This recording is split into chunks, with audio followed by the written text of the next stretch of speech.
Hello everyone. We are doing chapter number 11, Biotechnology, Principles and Processes. This is the third video of the chapter, class 12th, Biology. In this video, we are going to cover the topic Processes of Recombinant DNA Technology. I think you remember this diagram, this figure, this slide. Here is a person 1 and person 2. Person 1 is having lots of hair on his head and person 2 is not having hair on his head. We have to transfer the genes from person 1 to person 2 by using the vector called taxi. अभी तक जो हम study कर चुके हैं video 1 and video 2 में, we have done the tools which are required for the whole process. Tools are first endonucleases enzyme, restriction endonucleases enzyme. Second, we need a proper vector. Third, we need a competent host. Okay, we have to make the host competent to take the vector inside it. In this video, we will do the whole process for this formation of recombinant DNA technology. See the diagram number 2. Here is a DNA structure. We have to cut the DNA by endonucleases enzyme. जो required DNA था वो green color में show किया गया है, gene of interest. And this gene of interest has to be ligated with vector DNA. Vector is a taxi which is a plasmid. दोनों को join कर दिया गया है and हमें मिल गया है recombinant DNA. This recombinant DNA is then shifted to the host. Here the host is E. coli. Now the E. coli is transformed. Change हो गया, phenotypically वो change हो गया, and this transformed cell will produce a product, and that product is in the form of a protein maybe, and the protein is called as recombinant protein. Let us see the whole process now in this video. Processes of recombinant DNA technology. First of all, let us see the steps for recombinant DNA technology. I will read out the steps. First, isolation of DNA. Second, fragmentation of DNA by restriction endonucleases. Third, isolation of desired gene of interest by gel electrophoresis. Fourth, amplification of gene of interest. Fifth, ligation of DNA fragment with the vector. Sixth, transferring the recombinant DNA into the host. And seventh, culture the host cell in a medium at large scale and extraction of desired products. Let us see these steps one by one. First is isolation of genetic material. जिस भी organism से हमें desired DNA चाहिए, desired gene चाहिए, उसका हमें DNA isolate करना पड़ेगा. सपोज पर्सन 1 है, पर्सन 1 के सेल्स में से हमें डीएनए एक्सट्रैक्ट करना पड़ेगा. Okay, so the organism may be the bacterial cell और द प्लांट और the animal. First of all we have to treat bacterial cell, oblique plant और एनिमल सेल with enzymes. कौन से enzymes यूज किए जाते हैं? Lysosomes for bacteria, cellulase for plant and chitinase for fungus. These cells now broken up and release DNA and other macromolecules. जब इन enzyme से इनको treat किया जाता है, बैक्टीरियल सेल, प्लांट सेल और एनिमल टिश्यू को, तो सेल्स ब्रेक हो जाते हैं और उसमें से डीएनए और अदर मॉलिक्यूल्स जो है वो रिलीज हो जाते हैं. अदर मॉलिक्यूल्स कौन कौन से हैं? आरएनए है, प्रोटीन है, पॉलीसेक्राइड्स हैं और लिपिड्स हैं. Next what we have to do, हमें अब रिमूव करना है RNA. RNA is removed by treating with ribonuclease. Ribonuclease is an enzyme जो आरएनए को निकाल देगा, रिमूव कर देगा. प्रोटीन्स को रिमूव करने के लिए we will use proteases. Proteins are removed by treating with proteases and other molecules are removed by appropriate treatment. एक बार जब सारा मैक्रोमोलिक्यूल्स रिमूव हो गए, then we have to get the DNA precipitates. How we will get the DNA precipitate? You can see the diagram. यहाँ पर दो glasses हैं. In one glass we are putting chilled ethanol, बिल्कुल ठंडा. And when the chilled ethanol is put in the abstract जो हमें मिला था, then the DNA will get separated in the form of threads. See the yellow thread in the glass? These are DNA threads. And taken out of these threads, these DNA threads, separating the DNA is called as spooling. Spooling. See the last diagram जहाँ पर DNA को threads को निकाला जा रहा है. After isolation of DNA, जिसमें हमारे पास desired genes हैं, हमें अब इसको कट करना है. कटिंग करना है और कटिंग के लिए आपको मालूम है कौन सा एंजाइम यूज कर रहे हैं? Restriction endonucleases enzyme, which are also called as the molecular scissors. Diagram scissor का बना हुआ है. Purified DNA is incubated with restriction enzyme. As a result DNA gets digested. Break हो जाएगा डीएनए. डीएनए के ब्रेक के बाद अब हमें इस सारे मटेरियल में से जीन ऑफ इंटरेस्ट को सेपरेट करना है, आइसोलेट करना है. And this will be done by gel electrophoresis. Isolation of DNA of interest, DNA fragments are separated by a technique called gel electrophoresis. यहां पर कौन सा जेल यूज होता है? Agarose gel is use. Okay, so there is a plate. Gel electrophoresis के लिए एक plate है जिस पर एगरोस जेल लगा दिया गया है. And on this agrogel, now DNA will allow to pass. Progress करेगा, आगे मूव करेंगे DNA के फ्रेगमेंट्स जो ब्रेक हो चुके हैं. Okay, and DNA is negatively charge, तो it will move towards the anode. Anode की तरफ प्लेट में वो मूव करेगा. और सबसे इंपॉर्टेंट बात है, जो स्मॉलर फ्रेगमेंट्स होंगे वो बहुत आगे तक चले जाएंगे. सी द डायग्राम. स्मॉलेस्ट जो सेगमेंट्स है वो टुवर्ड्स द एनोड बहुत आगे तक निकल गए हैं, और जो बड़े साइज के जो डीएनए हैं के फ्रेगमेंट्स हैं वो पीछे रह जाएंगे. क्यों? Why? Because agarose gel will act as a sieve, जो स्मॉलर फ्रेगमेंट्स को बहुत इजीली आगे तक जाने देगा. तो smaller size fragments move farther. The same process is repeated for the vector DNA also. अभी हमने ये प्रोसेस किया है जो हमारा डिजायर्ड जीन था उसके लिए, और वेक्टर डीएनए के लिए भी जो प्लाज्मिड को भी काटना है, हमें प्लाज्मिड का भी छोटा सा पोर्शन सेपरेट करना है, तो उसके लिए भी ये सेम प्रोसेस हम करेंगे. Then what next?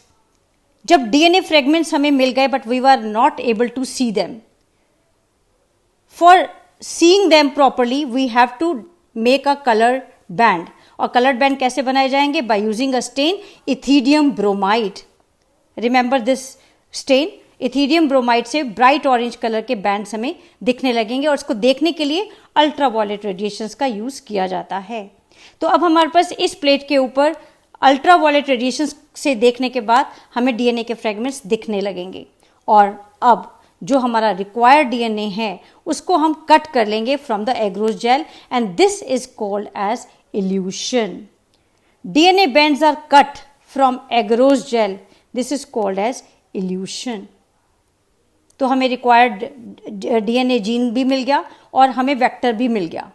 बट अभी जो रिक्वायर्ड जीन था वो अगर सपोज बहुत कम क्वांटिटी में है, हमें इसको बहुत ज़्यादा नंबर बढ़ाना है. इसके लिए क्या तरीका है? इसके लिए है PCR, polymerase chain reaction. Polymerase chain reaction is the synthesis of multiple copies of gene of interest in vitro. Laboratory में हमें इसका बहुत सारी कॉपीज मिल जाएंगी by using the polymerase chain reaction. And it was first done by Carey Mullis in 1985. इसके लिए उनको क्या चाहिए था? दो इंपॉर्टेंट चीज़ें चाहिए थी. एक तो 2 sets of primers. Remember, 2 sets of primers and an enzyme DNA polymerase. Primers हैं क्या? Primers are nothing but small chemically synthesized oligonucleotides. हमने खुद केमिकली इसको सिंथेसाइज किया है. छोटी सी चेन है न्यूक्लियोटाइड्स की, और जो चेन हमने बनाया है उसका कॉम्प्लीमेंट्री भी डीएनए में प्रेजेंट होगा. Okay, so there are 3 steps for PCR, for doing PCR. First is denaturation. Diagram में भी देखिए 1 पर क्या है, हमारे पास डीएनए का स्ट्रैंड है. डीएनए में 5 prime to 3 prime and 3 prime to 5 prime 2 double stranded होता है DNA. What we have to do, we have to heat the target DNA. Target DNA means gene of interest. उसको गर्म करिए high temperature पर 94 degree Celsius पर. Both the strands will get separated. दोनों strands इसके DNA के separate हो जाएंगे. This is called as denaturation. After denaturation second step है annealing. Point number 2, diagram number 2. Annealing में हमें क्या करना है, हमें डीएनए के दोनों जो स्ट्रैंड्स हैं उन दोनों के साथ एक एक प्राइमर सेट करना है. It is the joining of 2 primers. और कौन से एंड पर प्राइमर सेट होते हैं, towards the 3 prime end of the DNA template. दोनों स्ट्रैंड्स में 3 प्राइम एंड पर प्राइमर सेट हो गया है. प्राइमर बताया है क्या है, इसमें 10 to 18 न्यूक्लियोटाइड्स होते हैं and complementary to the sequence present at 3 prime end of the target DNA. जो 3 प्राइम एंड पर छोटा सा पार्ट डीएनए का होगा वहां पर उसके कॉम्प्लीमेंटरी ये प्राइमर्स होंगे, वहां जाके ये सेट हो गया. This is called as annealing. तो फर्स्ट स्टेप है डीनेचुरेशन, जिसमें हमने दोनों स्ट्रैंड्स को सेपरेट कर दिया. सेकेंड है एनिलिंग, जहां पर हमने प्राइमर्स लगा दिए. Third, extension. See the diagram, extension. What is this? It is the addition of nucleotides to the primer. Primers पर अब nucleotide add होने हैं दोनों strands पर. And this is done by the enzyme called DNA polymerase, thermostable DNA polymerase, which is also called as Taq polymerase. कहाँ से मिलता है ये, कौन से बैक्टीरिया से, Thermus aquaticus. इसको क्यों यूज कर रहे हैं, because it remains active in high temperature. इतना हाई टेम्परेचर है, 92-94 डिग्री टेम्परेचर है, तो इतने हाई टेम्परेचर पर ये एंजाइम काम करता है और स्टेबल होता है, एक्टिव रहता है. ओके, तो इस तरह से हमको एक डीएनए के स्ट्रैंड से अब यहाँ पर 2 डीएनए के स्ट्रैंड्स एंड में मिल गए हैं. थ्रू कॉन्टिन्यूस एप्लीकेशन, अब इसके बाद और एप्लीकेशन करते जाइए, you can get a billion of copies of DNA. जो टारगेट डीएनए था उसकी हमें बिलियंस ऑफ कॉपीज मिल सकती हैं.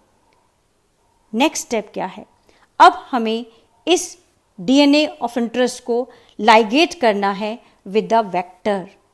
Next step, fifth step, ligation of DNA fragments with DNA of vector. C the diagram आपके सामने ही है.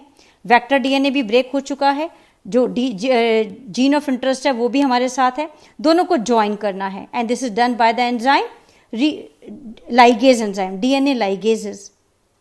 लाइगेज होने के बाद डीएनए लाइगेजेस का एंजाइम जब एक्ट करता है तो दोनों बाइंड कर जाएंगे, ज्वाइन कर जाएंगे and will get recombinant DNA. C the diagram, this is the recombinant DNA. Right hand side पर आप देख सकते हो.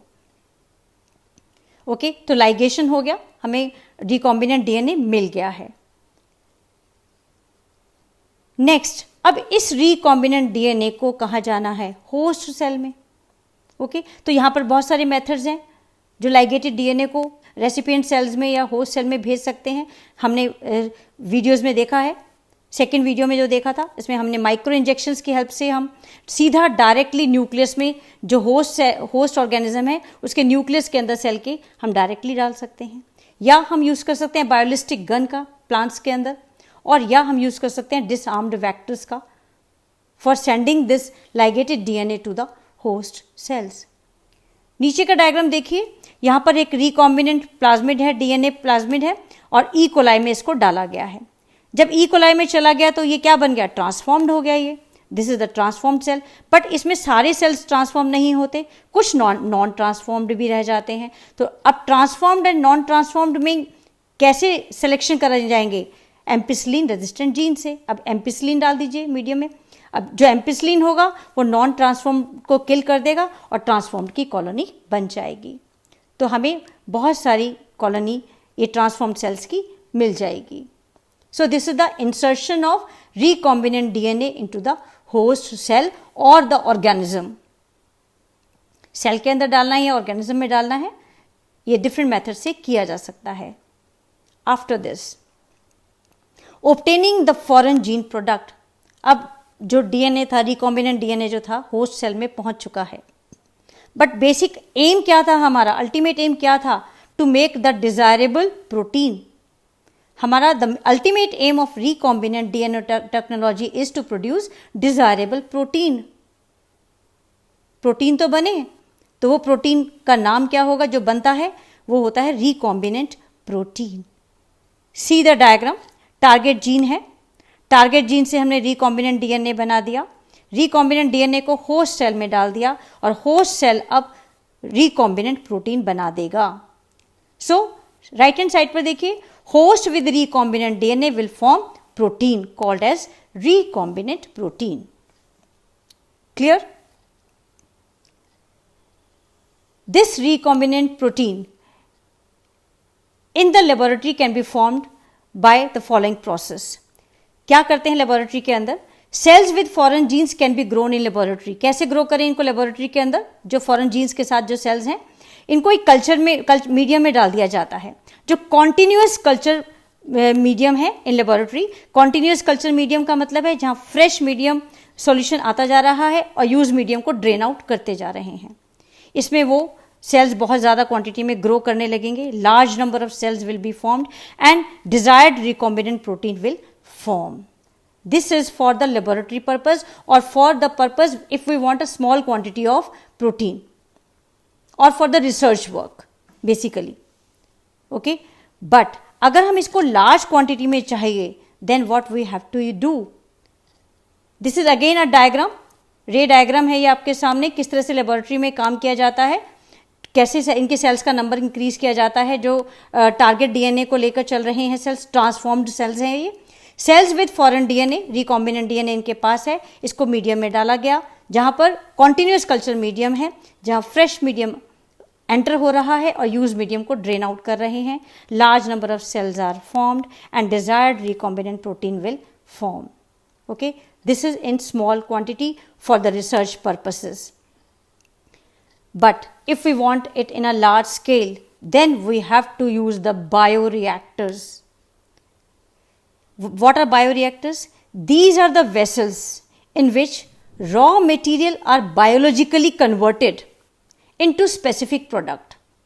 Raw material को हम biologically convert कर रहे हैं specific products में और enzymes में by using etc. by using microbial, plant, animal और human cell. यहाँ लार्ज क्वांटिटी में प्रोड्यूस हो रहा है इन वेसल्स के अंदर। और कितना क्वांटिटी बन सकता है? They can process 100 to 1000 litres of culture. इतना लार्ज क्वांटिटी ऑफ सेल्स हमें मिल सकते हैं। वाई? हम यहाँ पर बहुत अच्छी कंडीशंस उनको प्रोवाइड करते हैं, ऑप्टिमल ग्रोथ कंडीशंस उनको प्रोवाइड करते हैं। प्रॉपर टेम्परेचर होता है, पीएच होता है, proper substrate, salts, vitamin, oxygen, everything is available for the growth of the cells. These are the two types of bioreactors in front of you. First diagram है simple stirred tank bioreactor और second है sparged stirred tank bioreactor through which sterile air bubbles are sparged. Most commonly used bioreactor are of stirring type. Stirred tank reactor है, mostly ये use करते हैं हम और इनका shape क्या है? It is usually cylindrical और with a curved base to facilitate the mixing of the reactor content. Regularly हमें जो भी हम सारा मटेरियल इसमें डालेंगे रेगुलरली मिक्सिंग करना पड़ेगा। And the stirrer facilitates even mixing and oxygen availability. बहुत अच्छे से इवन मिक्सिंग हो जाएगा, ऑक्सीजन की अवेलेबिलिटी हो जाएगा स्टरर से जो हम कॉन्टिन्यूसली इसको स्टरिंग कर रहे हैं। Alternatively air can be bubbled through the reactors. Continuously हमें एयर देना होगा यहाँ पर। और इसके पार्ट्स क्या क्या हैं बायोरिएक्टर्स के? It has got an agitator system, N oxygen delivery system, a foam control system, a temperature control system, pH control system and also the sampling ports for periodic withdrawal of the culture. Regularly जो बनता जाता है culture वो हम निकालते भी चले जाते हैं। So this is the bioreactor. अब बायोरिएक्टर हमारे लिए बहुत सारा क्वांटिटी में प्रोडक्ट बना रहा है। अब ये जो प्रोडक्ट बन गया, इसको क्या किया जाता है? डाउनस्ट्रीम प्रोसेसिंग किया जाता है. What is this? It is a series of processes such as, इसमें सेपरेशन एंड प्यूरिफिकेशन, जो प्रोडक्ट हमें मिला है उसको सेपरेट करना है, प्यूरिफाई करना है after the biosynthetic stage. This is called as downstream processing. The product is formulated with suitable preservatives. Suitable preservatives डाले जाते हैं प्रोडक्ट में. सच फॉर्मुलेशन अंडरगोज, इसके बाद जो बन गया है उसके बाद वो clinical trials and strict quality control testing के लिए चला जाता है. See this question for you. Study the diagram given below and answer the following questions. Question number A. Why have DNA fragments in band D moved farther away in comparison to those in band C? D वाले जो bands हैं वो बहुत दूर तक क्यों चले गए हैं? Because they have got the small size. Smaller size fragments move farther. Why? Because of the sieving effect of एग्रोज. एग्रोज का सीविंग इफेक्ट होता है, छानने का काम करती है, इसलिए स्मॉलर साइज के पार्टिकल्स जो हैं, फ्रेगमेंट्स जो हैं वो आगे निकल जाते हैं. Number 2, identify the anode and in the diagram. A है या बी है? B. B is the anode. Question number C. How are these DNA fragments visualise? कैसे देखते हैं इन डीएनए फ्रेगमेंट्स को? इनको स्टेन किया जाता है इथिडियम ब्रोमाइड से और फिर एक्सपोज किया जाता है with ultraviolet rays. So such type of question can come for you in the exams. And there is one question here. Name the type of bioreactor shown. It is a simple stirred tank bioreactor. Write the purpose for which it is used. It is used for large scale production of desired gene product. So that's all about the chapter. Do the test which is given in the box in the form of MCQs. Subscribe the channel for getting the information about the new video. Thank you very much for staying with me. Thank you so much. Thank you.